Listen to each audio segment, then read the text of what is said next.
It was a quaint little house, nestled on a quiet street, with an old-world charm that lured us in. The moment we stepped foot into its creaking threshold, we knew we had found our dream home.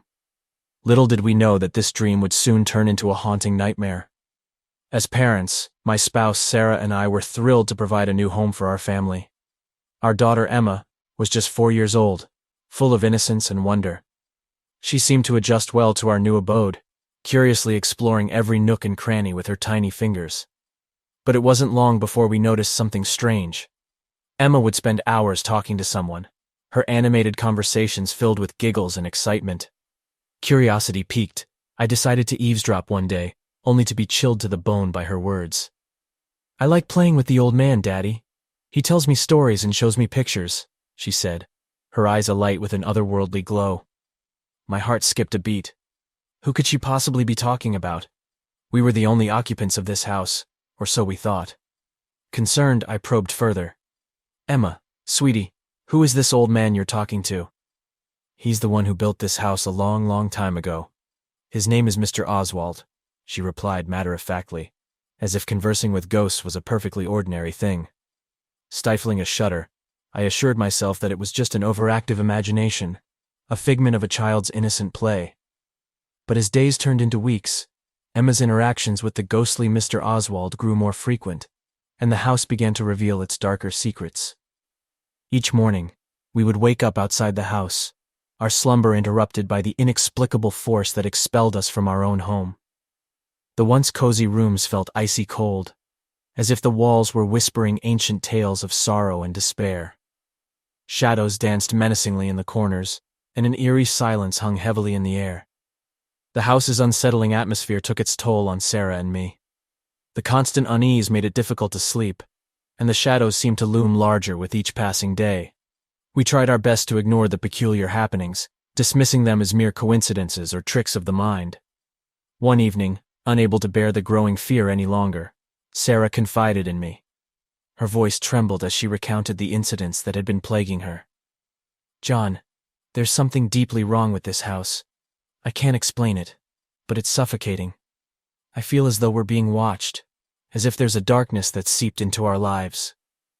I held her tightly, sharing her sense of dread.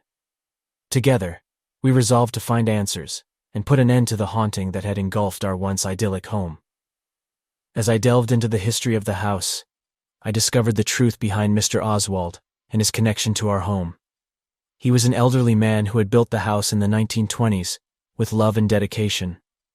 But tragically, his life had been cut short, and his spirit remained tethered to the place he had once called his own. Armed with this knowledge, I sought the help of paranormal experts, desperate to find a way to communicate with the restless spirit and unravel the mystery that bound him to the house. The experts arrived, armed with their equipment and extensive knowledge of the supernatural. In the dimly lit living room, they performed rituals and chanted incantations, their voices resonating with ancient power. The air crackled with energy as the veil between the living and the dead thinned. Sarah and I held our breath, hope mingled with fear as we awaited the outcome. And then, as if summoned by their efforts, Mr. Oswald's ethereal form materialized before us. His features were weathered, his eyes filled with a mix of anger and sorrow.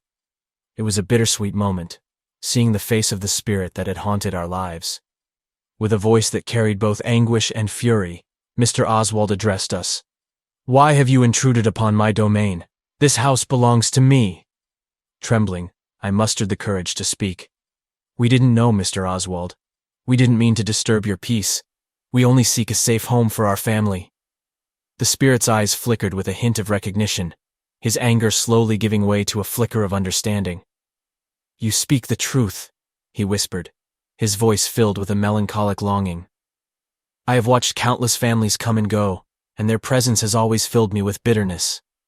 But I see now that you harbor no ill will. Perhaps it is time for me to find solace in the afterlife."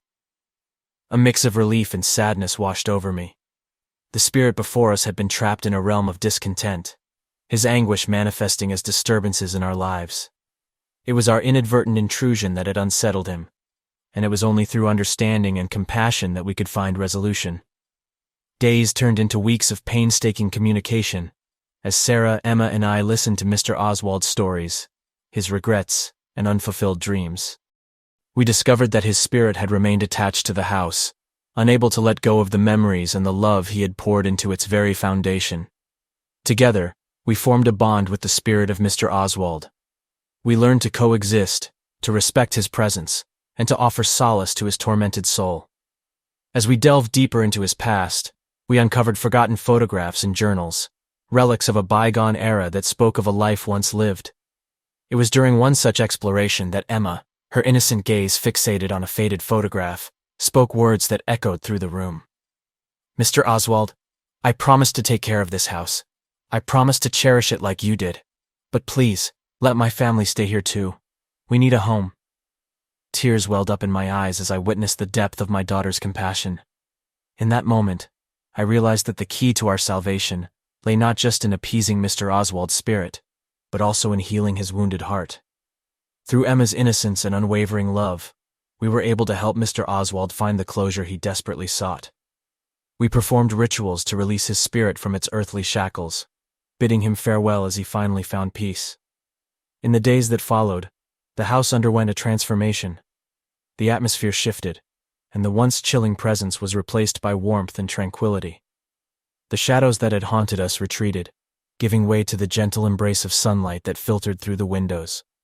As Sarah, Emma, and I settled into our newfound harmony, we understood that our connection to Mr. Oswald would forever be etched into the fabric of our lives. The haunting had been a testament to the fragility of our mortal existence, a reminder that even in the darkest of places, love and understanding could triumph over fear. Years have passed since that fateful time, and our family has flourished within the walls of the once haunted house.